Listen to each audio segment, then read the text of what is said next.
Welcome back to another episode of DJ's Garage. I got a new project. It's gonna be a pretty fun project. Why is it so blurry? There we go. Um, it's something that I've wanted for a while, and I've done it quite a bit. And I'm pretty excited about it.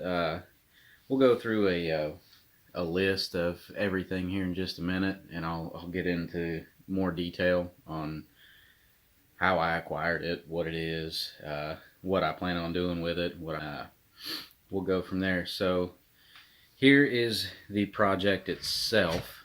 Um, I got a 2002 WR250F.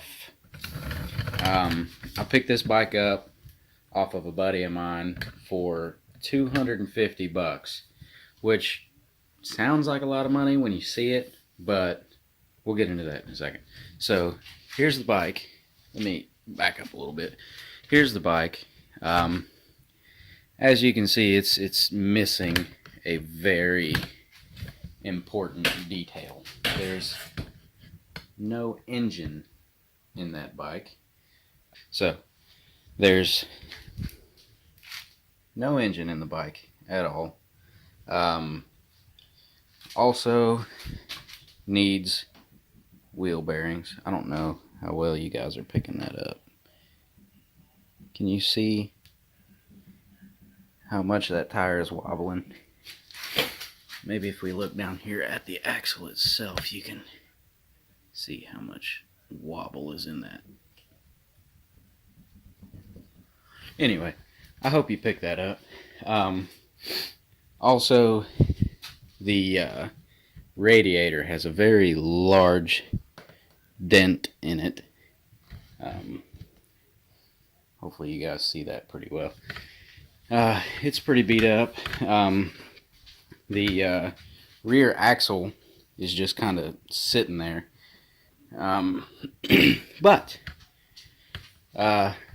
So for $200, got a bike that needs wheel bearings. There's no engine in it. All the plastic's there. I mean, some of it's pretty beat up, but I can sand a lot of that out and clean it up pretty well. So why did I buy this bike? I bought this bike for this reason right here. There is way more than $200 worth of brand new parts just sitting on this table. The giant dent in the radiators doesn't matter. There's brand new ones. Also, a brand new chain. Here's the head. Cams. There's the cap for the head. All the motor mounts. Brand new brakes. There's also a spare sprocket under the brake pads right here. Brand new stator. Brand new Wiseco piston kit. Can't get any better than Wiseco. I mean, I'm not sponsored by Wiseco. I'm not sponsored by anybody, but every bike I've ever had, every bike I've ever rebuilt, I've always used Wiseco top end kits, and to be completely honest with you, you can't beat them. I mean, I love Wiseco top end kits. They're great. There's brand new clutches. Got a brand new flywheel in this box. Brand new flywheel. Brand new blue radiator hoses, which is pretty cool. A not brand new, but new to the bike cylinder. It's been remanufactured. It's got good cross hatching in it. There's no scars. It does have just a wee. I wonder if you guys can see that, right?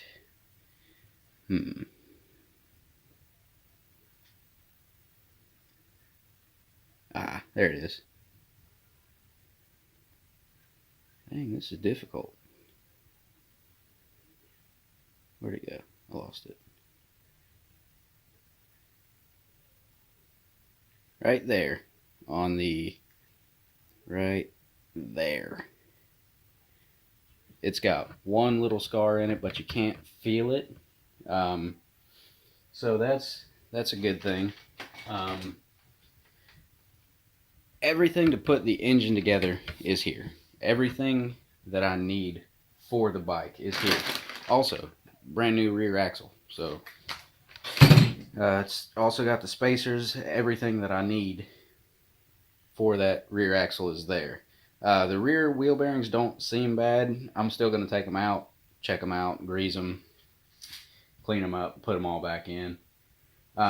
Also, right here is the entire gasket kit for the top end, and also the side cover for the clutch side of the engine.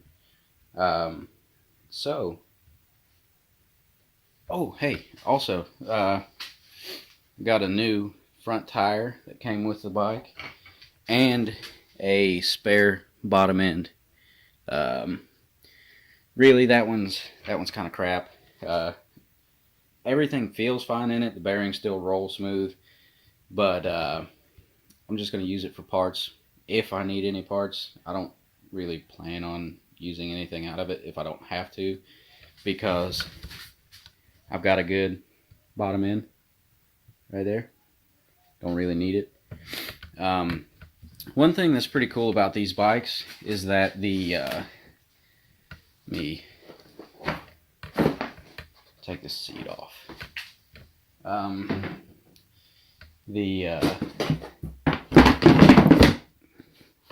Drop the gas tank. It's hard to do this right now. Trying something different with a tripod, but the actual oil reservoir, instead of being in the bottom end, is actually built into the frame. Now, if you do a lot of hard riding, do a lot of motocross, things like that, and you're going to be jumping a bike, this isn't the bike for you. This is a dual sport bike. It's going to do everything that I want it to do. Do some trail riding, play around on some back roads, and just have fun with it. I mean, I'm not out to do anything crazy. I don't do any motocross or anything like that. So this bike is going to be perfect for everything that I want to do.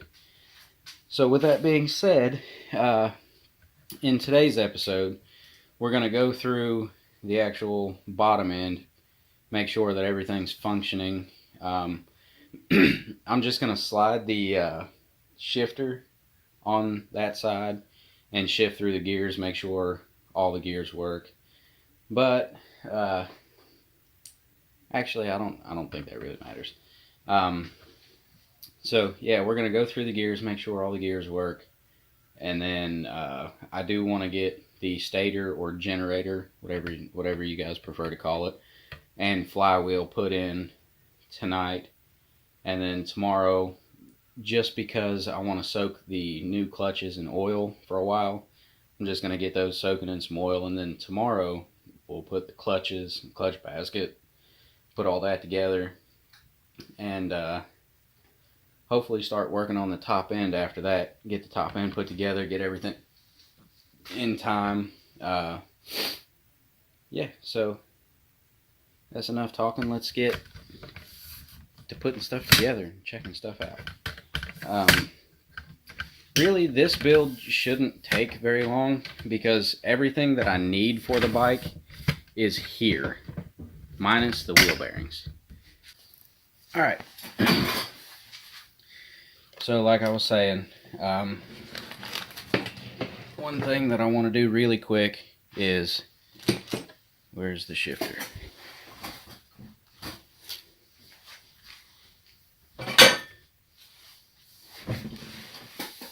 Is go through the gears, make sure that all the gears do work.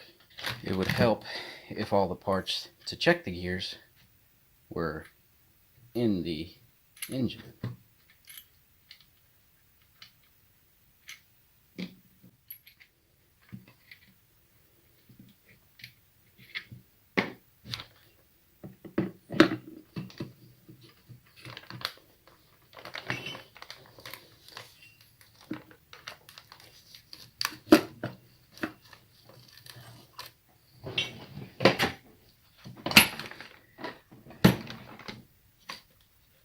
So this should be shift linkage.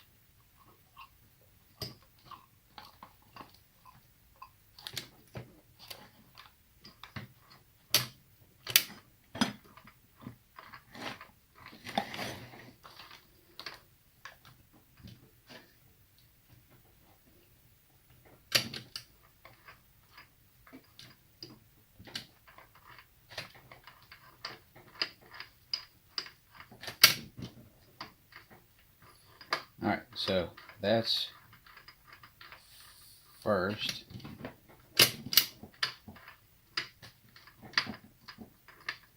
Second. Third. Fourth. Fifth. Fourth. Third. Second. Neutral. First. Okay. So all the gears do work, unless it just wasn't all the way locked in like it was supposed to be. So let's put that there. It's really not going to do us any good.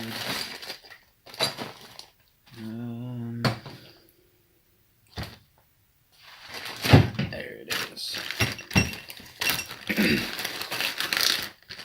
So let's also, now all of this stuff's going to come right back out. The only reason I'm putting it in there is because I want to make sure that everything jives the way it's supposed to.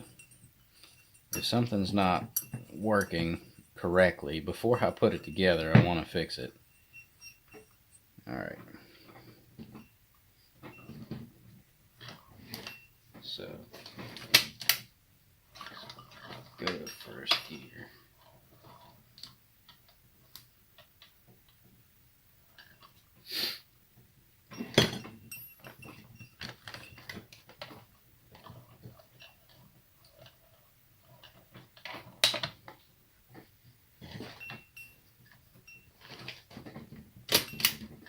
It should be second.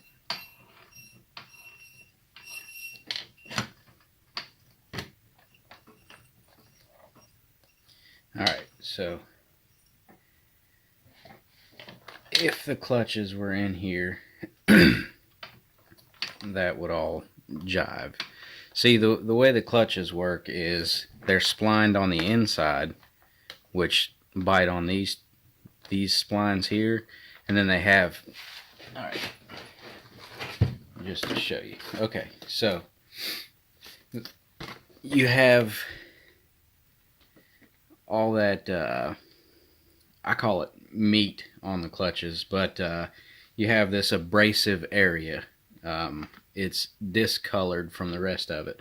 Alright, and then on your plates, if you can see behind everything, you see the teeth right there on the plates.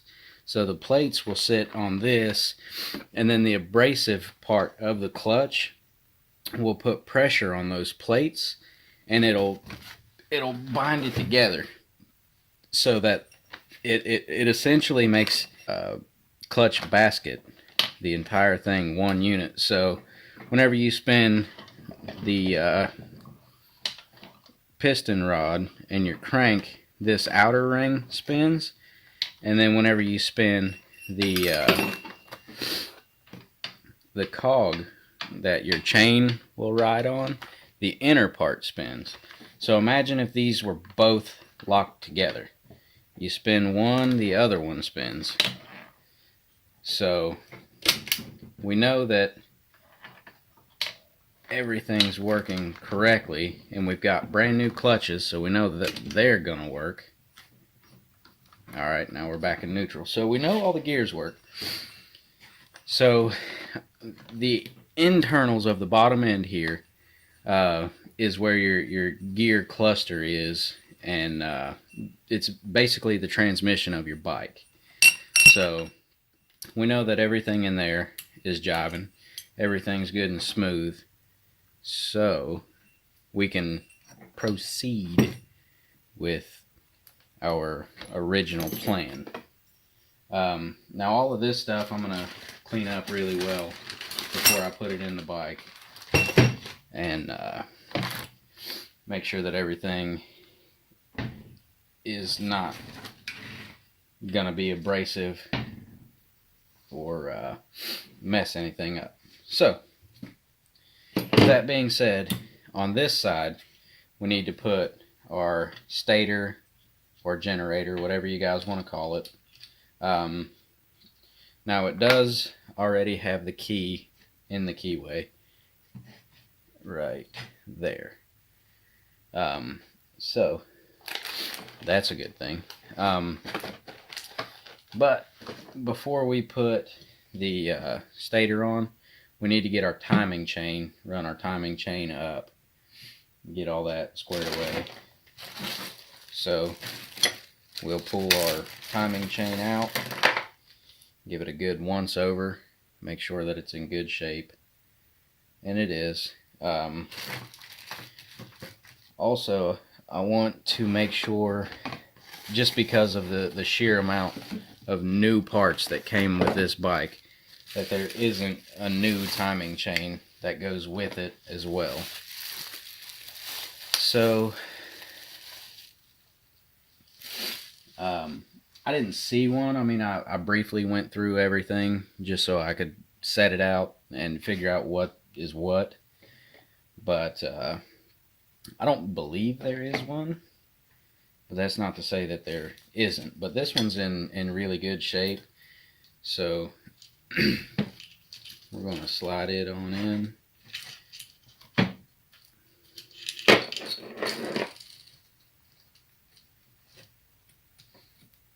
Get it hooked up and just kind of lay it off to the side because we won't need it for a while.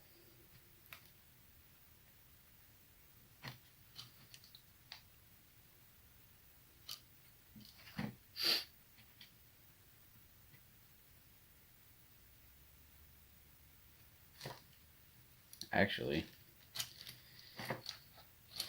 I think the stator goes on before the timing chain. So we'll just set that there. Continue pulling all our stuff.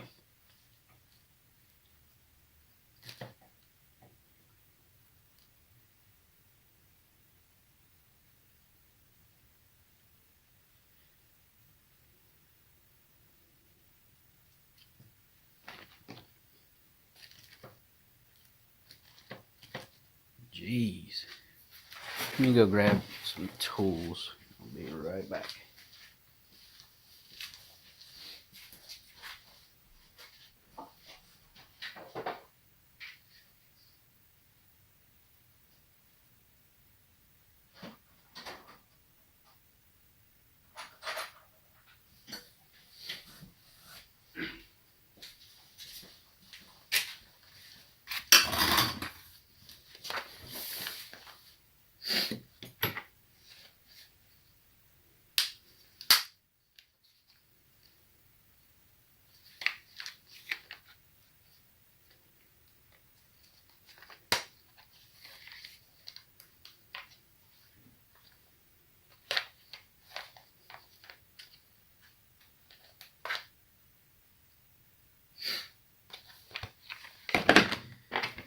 All right.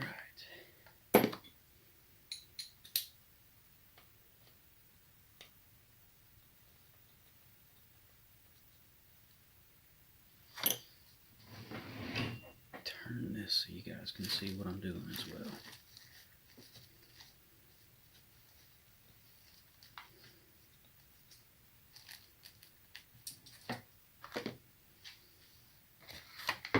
All right. Go ahead and get our stator or generator positioned where we want it.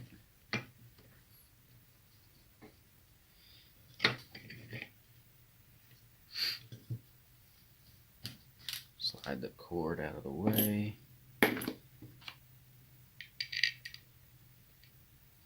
Now, for now, I'm just gonna hand tighten this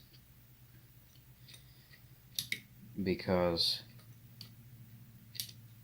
I want to make sure that everything's right before I tighten everything down and just call it good. You always want to double check yourself, even if you're sure. Just double check, be positive that you're not gonna forget anything or mess anything up, because that would be a bad day inside your bottom end. All of your cast bottom ends like this are usually cast as a set. They're a pair. If one side breaks, like say this side case here. Okay, so you have a seam that runs right down the center here. So say this side, like right here where your kickstart is, say it broke right here. Sure, you could buy another side case and it would most likely work, but I don't know how much oil is in this. Usually on the bottom, once we get everything together, I'll show you a more in-depth look at what I'm talking about. But they're a matching set. You can't just change them out. Like I know a lot of people do that, and it works out well for them, but there is that off chance that everything's not going to line up correctly. Like it'll line up enough that it'll run, and I don't think you'll be able to notice a difference, but you'll probably wear out bearings a lot faster just because of what it is and how it is. But I mean, you just don't want to put yourself in that kind of scenario, especially if you have two good cases. Just be careful, make sure everything's right, and you won't run into that issue.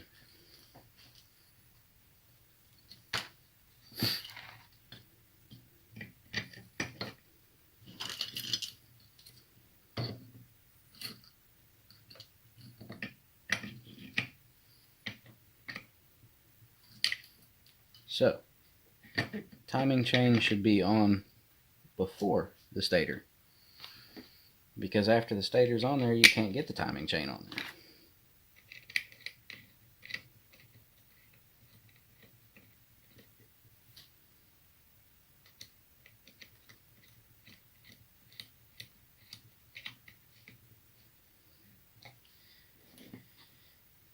Now, this particular dirt bike is, I can't really call it a dirt bike. It's not technically a dirt bike, it's a dual sport.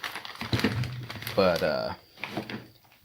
the reason this generator slash stator, I prefer to call it a stator because that's what it is.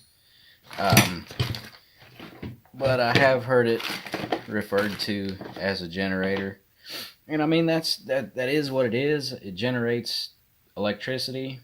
On your flywheel, the inside of your flywheel is covered in magnets, and on the back side of all of these coils are little pieces of metal which generate static electricity, and all these copper coils, they draw that static electricity in, and then it runs into a central location, and based on the timing, it'll send one large electric pulse through this wire and into your to your spark plug, which gives you your spark. So it is a generator.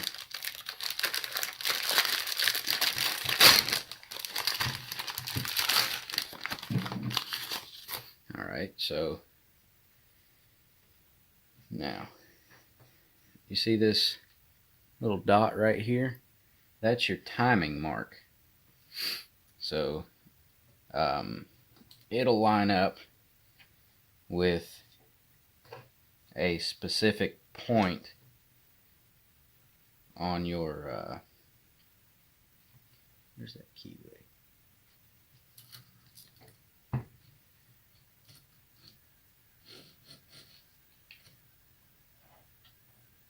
Alright, so it'll line up with a specific point on your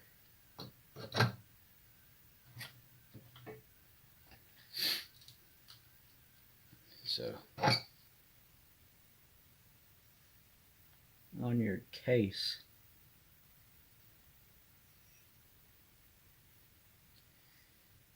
We might have to take that keyway out.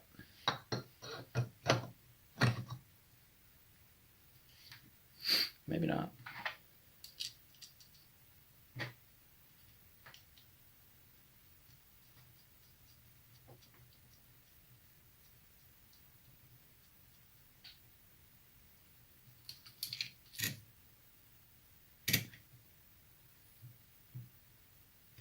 Alright, so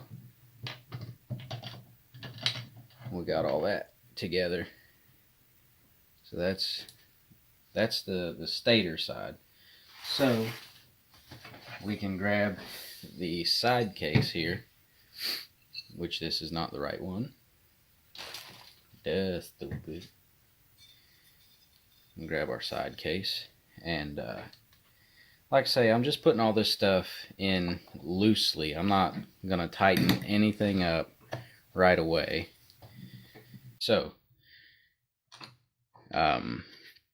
whenever you would crack this loose, your timing point would be visible through that hole.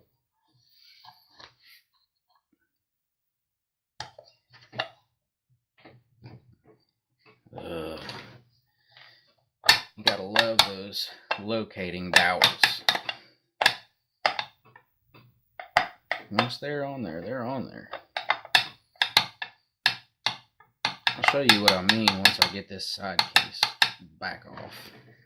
Now I know that a lot of people are tempted to use screwdrivers on their cases to kind of pry them apart. You don't ever want to do that, ever. Like that's really very bad. It's a good way to crack stuff. So my assumption, now I'm not sure, I'll have to do a little bit of research, but do you see how there's like a little notch right there?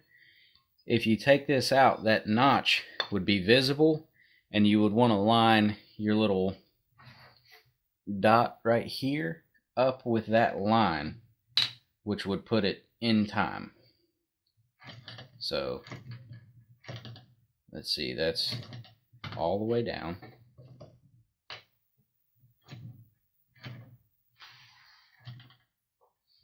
And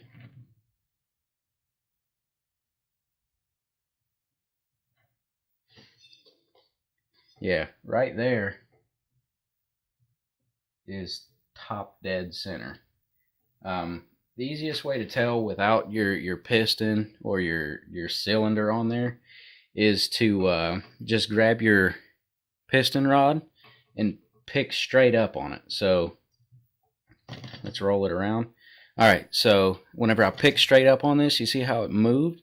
That's because it wasn't straight up and down. So now if I try to pick up on it, it doesn't move, which means that it's top dead center. Your little dot, your indicating top dead center dot, is right there.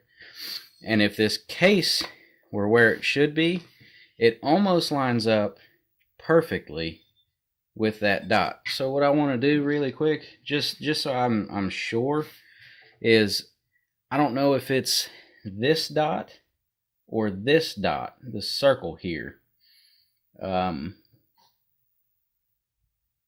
don't know which one's top dead center. I I would assume it's this one, but heck, it could be this big circle dot. But I want to take this off and see if I can see that little indentation.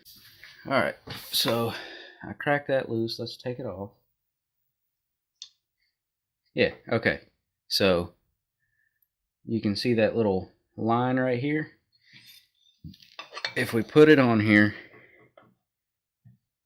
and look, okay, so this circle, the actual big circle, not the dot, the big circle here lines up in the dead center of these two lines. So now I don't know if that's correct. Like I say, I'll have to do some research, but in my instance, just for explaining this to you guys in this video, I could use this dot right here with this side case on there to give myself an indication of where top dead center is. And then once I get my my top end, my head on up here, the head would go up here, and I would have both cams on each side. Now on each cam, I haven't even opened these yet. I'll open them really quick, let you guys see it. So on each cam, there's also going to be a mark for your top dead center. That's how you get the timing right, so that you can put everything in time and your piston doesn't come up as your valve's going down and you end up bending a valve or junking your piston. Okay, so this one has a little dot right there, which would indicate either top dead center, or it has some sort of indication. And there's also one here, so you have one here and here. So I would have, like I say, I'd have to do some research and figure out which one is which. Actually, there's three of them. There's one here, here, and here. Not 100% sure. Let's check the other one, just because curiosity is getting the better of me now. Alright, so this one, if you don't know, this is a compression release, which is fantastic, because as a lot of you might know, these 4-strokes, they build a lot of compression, and it's really easy to break your bones trying to get these things started.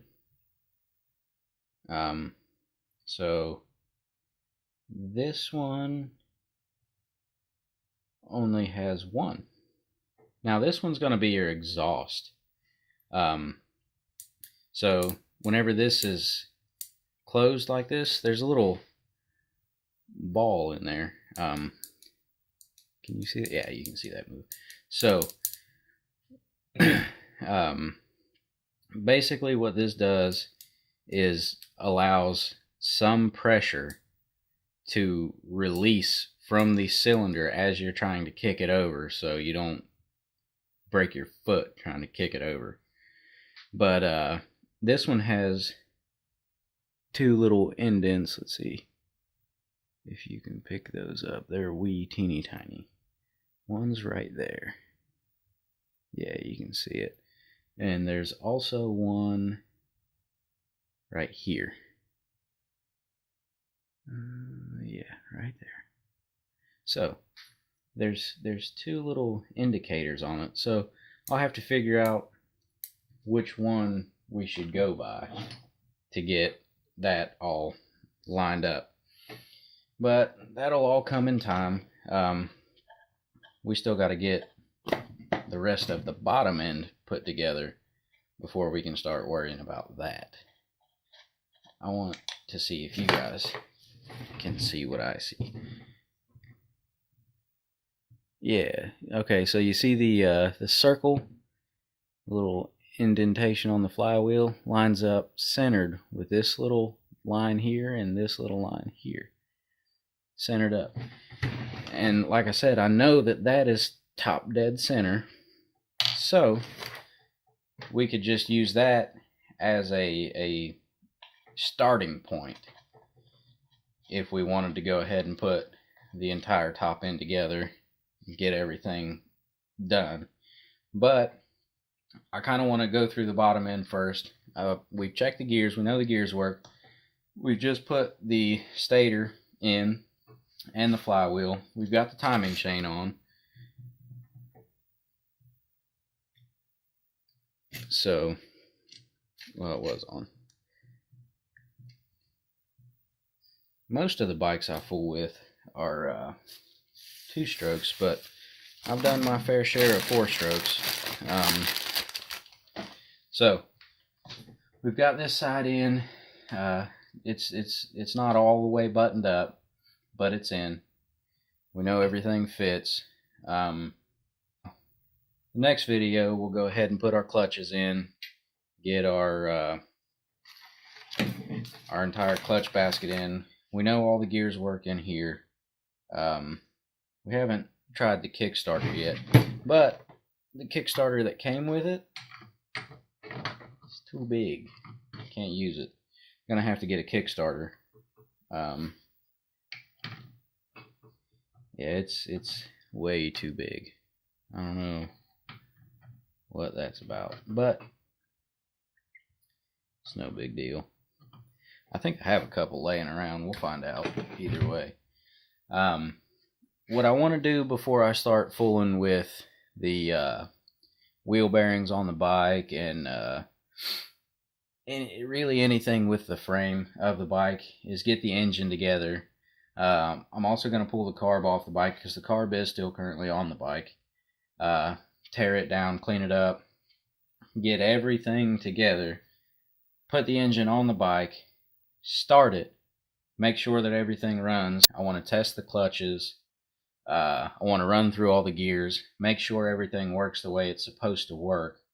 I'm just going to fill the radiators up with water because obviously I'm taking the engine back off. There's no point in putting any kind of coolant or anything fancy in it just to drain it right back out. Because my intention is, if this engine runs well, functions well, which it should. I mean, all the bearings feel great. There's no slop in anything. I mean, everything is in great shape.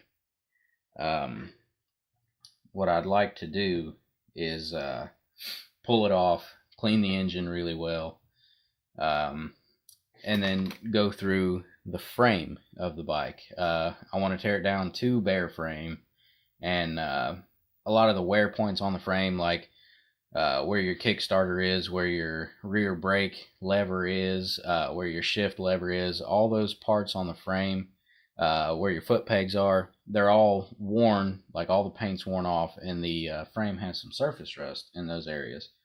What I want to do is tear it all the way down, clean the frame, and then either powder coat it or paint it. I'm not leaning very hard toward painting it just because that's not going to last very long. But at the same time, I don't really want to powder coat it because that's pretty expensive. I mean, really, I don't have a lot of money in this bike, and well, most of the time I don't have very much money in anything just because that's the way I like to do things. I like to get things cheap. I like to get them for next to nothing if I can. I don't care if they need work. I know how to work on just about anything. I can fix most everything. So the fact that they need work doesn't bother me. The fact that they need assembled essentially like this bike does, it really, the only thing that I have is an assembled bottom end. But if it wasn't, I have another bottom end over there that has everything that I need that I could take to make one good one. So, right here is the oil filter and oil pump and all that good stuff. Or well, it's here. Maybe. One of these two. I think this is the water pump. Yeah, this is the water pump. This is where the oil filter and everything is. One quick way to tell. I don't believe that's a 10. I believe that, yeah, that's an 8 mil. Let me grab an 8mm wrench. We'll take this off and find out. Pretty very sure that that's a oil pump.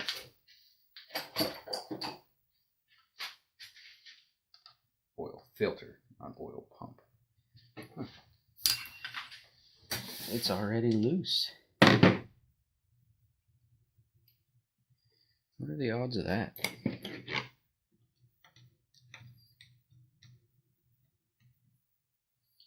Now, I know this is a Torx bit, and this is a hex key, but with it being as loose as it is, all I need is just a little bit of friction to get it out enough to where I can get my fingers on it to take it out. Really, I want to take this off anyway, just because I want to inspect the oil filter to see if I need one. I really don't want to start this engine with fresh oil and then find out that the oil filter was garbage and stopped up, full of crap, and basically just put sandpaper in the bottom end and junk it. I wouldn't be too worried about gears or anything like that because they're pretty resilient. What I am worried about is the cylinder. Now, underneath the piston, I'm really glad I did that. There's not an oil filter in here. There's not one.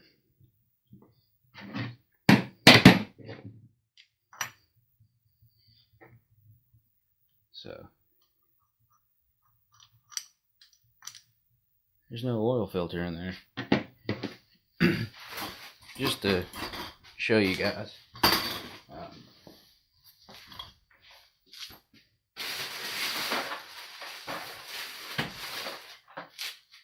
I have a crate of spare parts that came with this bike as well. I'm really not 100% sure why somebody would. I mean, I'm not complaining at all.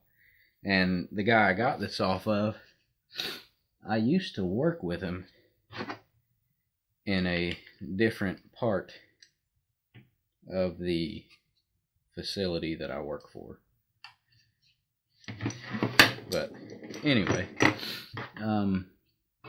he bought all these parts and then decided that he didn't want to fool with the bike anymore.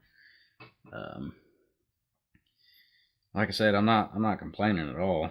I mean, it works well for what I want to do. It's just odd to me that somebody would put that much money into buying parts and then sell it for as cheap as he sold it for. But I mean, he doesn't really have the time, so that's how that would go. You'd have your oil filter, but this one has definitely seen better days. We're gonna get a new one. We're not gonna put that one in there.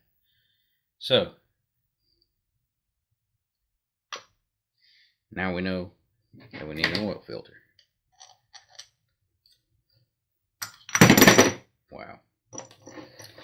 Way to go, stupid.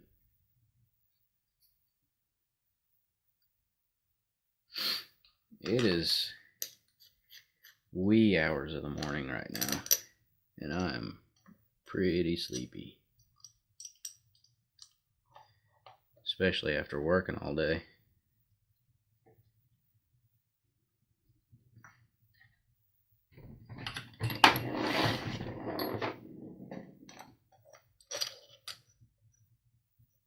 But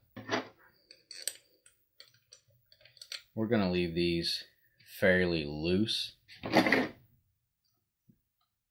which is probably why he did the same thing, to remind himself that it needed a filter.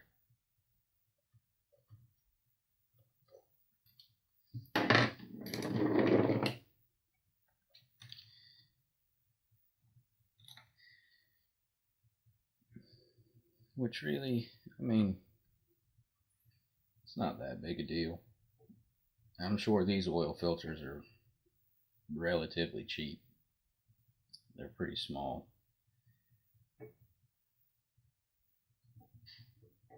Water pump bolts are tight. So that's good. Nobody was in there. Man, that's a very difficult spot to get to.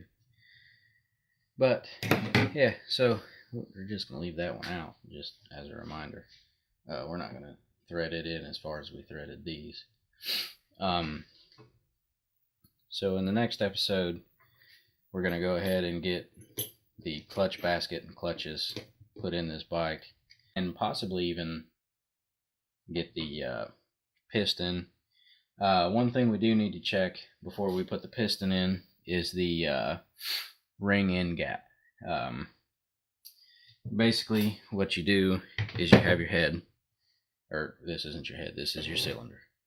So you have your cylinder, you'll take your piston ring, get it set down in there, and you have a specific ring end gap. So your ring would slide down in here, and let me see if I can get it separated enough for you guys to see what I'm talking about. All right, so you see the gap in this dark ring. Don't pay any attention to the copper or brass ring behind it, but this dark ring has a very large gap in it right now. But when it goes into the cylinder, that gap closes, and you have a specific gap size that you need to be in inside here. I've got all the feeler gauges. Basically what you'll do is you'll take a feeler gauge and you'll run it in that gap, and you'll have a specific range, like I don't know, 0.05 to 0.08 mil. So your spec has to be bigger than a 0.05 mil and smaller than a 0.08 mil. So it could be anywhere from a 0.055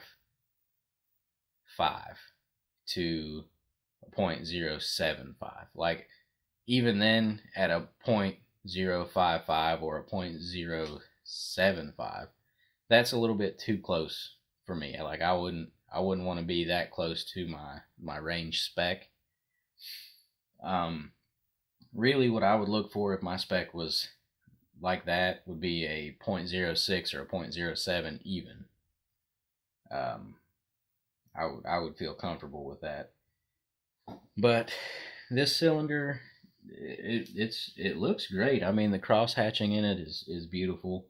It's a remanufactured cylinder head, so I mean, it's not brand new, but it should meet all the factory specifications because it's not a bored cylinder. It's just somebody blew up their bike or traded it in, and whatever the case may be, however the remanufacturing occurred for this bike, or for this cylinder.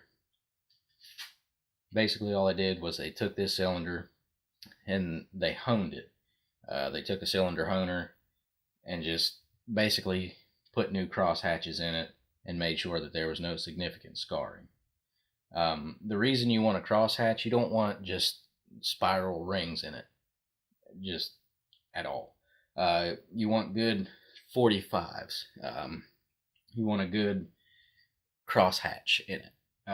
Basically what that does, is if you have straight lines all the way up and down this, it's going to allow oil to seep through through the cylinder above the piston, and you'll burn oil, which will give a lot of buildup on your cylinder and your valves, and you'll get a lot of smoke, and would eventually be the end of this engine. It would destroy this engine eventually.